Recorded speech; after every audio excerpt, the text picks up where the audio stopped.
I stood in the doorway of what used to be my bedroom, the hospital bracelet still snug around my wrist. A stark reminder of the week I had just spent recovering from emergency surgery. The room before me was almost unrecognizable. The calming green walls I had painted with such care were now covered in garish pink wallpaper. The framed photos that once held my happiest memories had been replaced with pictures of Amanda, my sister-in-law.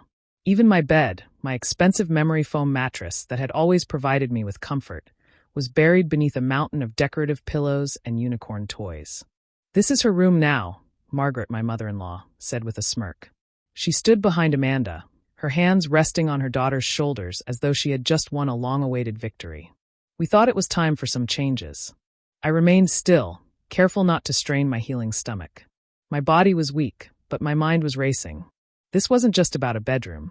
Margaret had been trying to push me out of this house for years, and now, while I was at my most vulnerable, she had finally made her move. Amanda spun lazily in my grandmother's old vanity chair, a smug smile playing on her lips. "Mom thought this would be perfect for me while I look for a job in the city," she said sweetly. "So much better than that tiny guest room." In the mirror's reflection, I saw Margaret watching me, waiting for my reaction. She had never approved of me. In her eyes, I would never be good enough for her son, Michael. My lack of a wealthy background made me an outsider in her world, and no matter how hard I worked, I had never earned her respect. "And where are my things?" I asked, though I already knew the answer. "Oh, we put them in the basement," Margaret replied airily. "Most of it was old anyway. Amanda needs the space." I nodded, forcing myself to stay calm. "And Michael? What does he think about this?" Amanda hesitated for the briefest moment, but Margaret was quicker. "Michael understands that family helps each other. Amanda is going through a tough time." A tough time.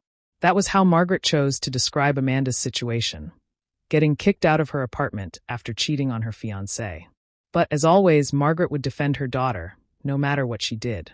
I took a step into the room, feeling the pull of my stitches. "Well, this is unexpected," I murmured, though my mind was already working ahead of my words. Timing was everything. Margaret's eyes narrowed slightly. "What do you mean?" I gave her a small, unreadable smile. "Nothing. Just something to think about." Then, just as I turned to leave, I paused. "Oh, Amanda," I said lightly, glancing at the vanity. "Be careful with that left drawer. It sticks sometimes." As I walked away, I could hear them whispering behind me, probably congratulating themselves, believing they had won. But they had no idea what was coming. I made my way downstairs to my home office, the one room they hadn't dared to touch. My laptop sat exactly where I had left it. Good. This room held everything I needed. Important documents, years of carefully kept records, and most importantly, the plan I had been putting into place for months. I opened my email. 3 days. That was all I needed. My phone buzzed. It was a message from Michael. "Just heard from Mom. Hope you're okay with the room situation. Amanda really needs our support right now." I stared at the message, feeling a mix of disappointment and determination. Michael had always been a people pleaser, but this time, he had chosen the wrong side. "It's fine," I texted back. "Everything is exactly where it needs to be." I reached for a folder inside my safe, running my fingers over the papers inside. The house deed, insurance documents, and one document in particular. The one that would change everything. 3 days, I whispered to myself. Just 3 days. Upstairs, I could hear Amanda laughing as she rearranged more furniture, reveling in her victory. Let her enjoy it. In 3 days, they would realize the terrible mistake they had made. The next morning, I woke up stiff and sore on the living room couch. My stomach ached as I sat up, a painful reminder that I was still supposed to be resting. Instead, I was here, displaced in my own home, while Amanda enjoyed the comfort of my bed. Music blared from upstairs. Amanda's music. Margaret walked in, dressed in one of her expensive outfits, an air of satisfaction around her. "Oh good, you're awake. Amanda needs to use the shower, so you'll have to wait." I checked my phone. 7:15 a.m. 2 days and 16 hours left. "Actually," I said, pushing myself up carefully, "I have an appointment this morning." Margaret frowned. "An appointment? Shouldn't you be resting?" I smiled. "It's just a quick meeting with my lawyer.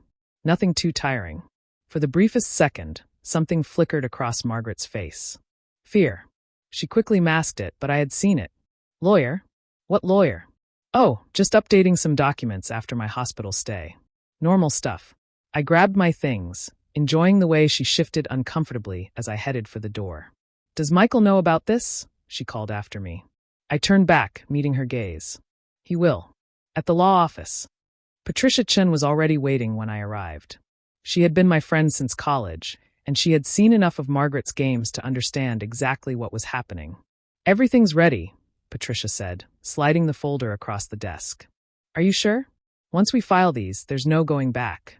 I flipped through the documents, exhaling slowly. They took over my bedroom while I was in the hospital, Patty.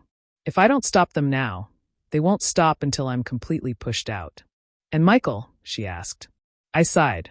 He thinks if he ignores the problem, it'll go away. But this time he's wrong. Patricia nodded. All right, I'll file these today. They'll get the notification in about 48 hours.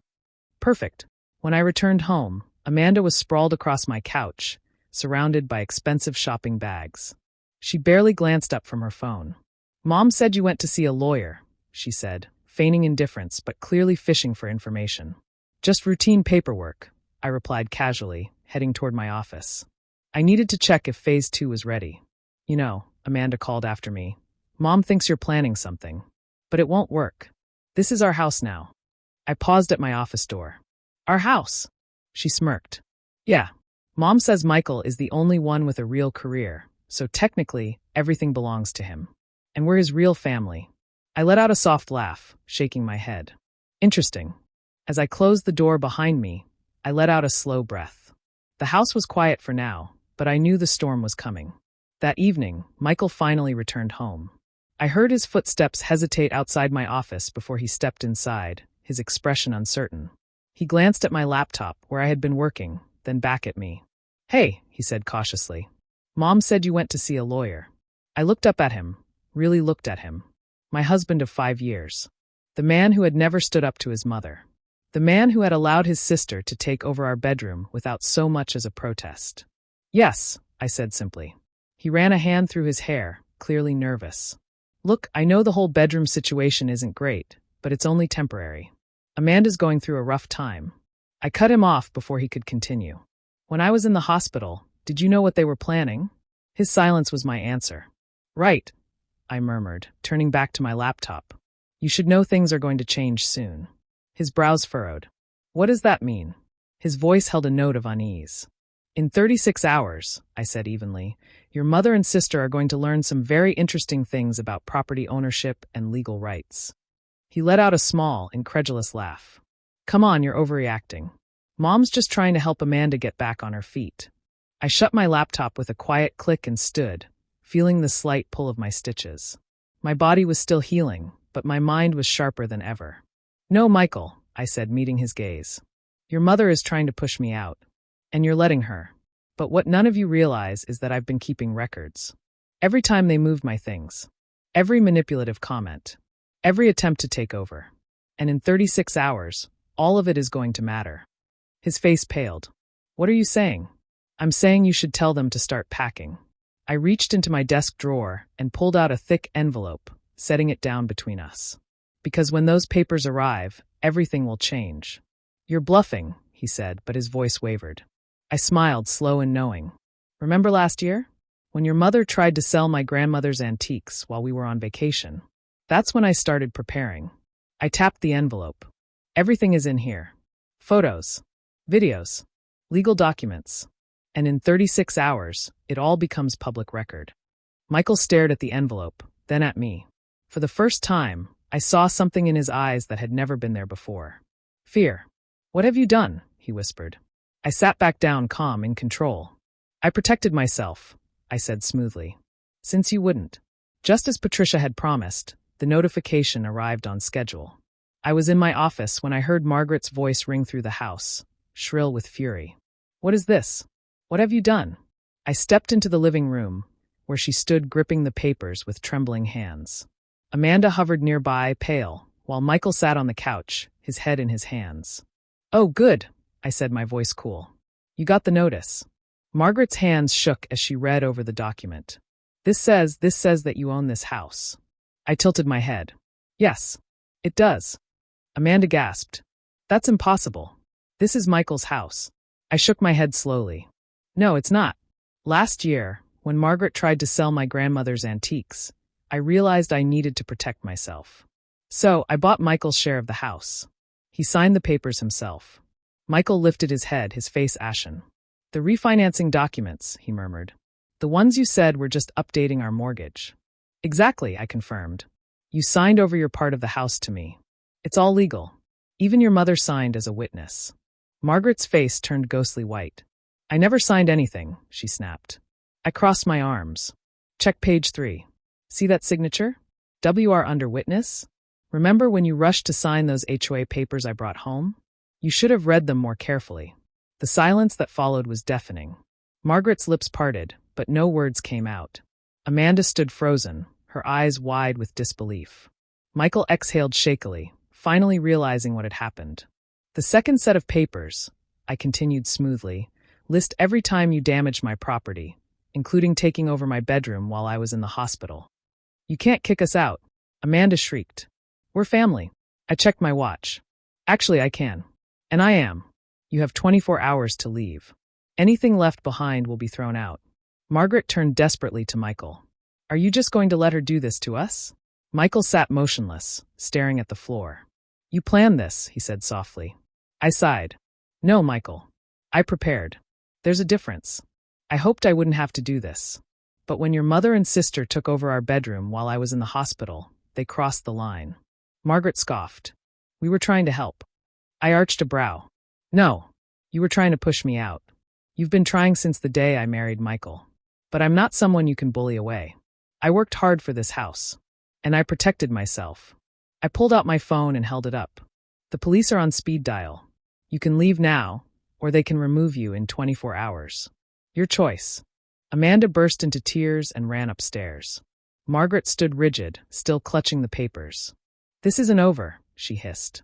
I met her gaze, unwavering. Oh, but it is. And if you ever set foot on my property again without permission, I will press charges. I have years of proof. After they left, the house fell into silence. Michael and I sat across from each other, the weight of everything settling between us. I'll pack my things too, he said finally, his voice hollow. Probably best, I agreed. The divorce papers are in that pile. Patricia will contact your lawyer. He studied me, a strange mixture of regret and admiration in his eyes.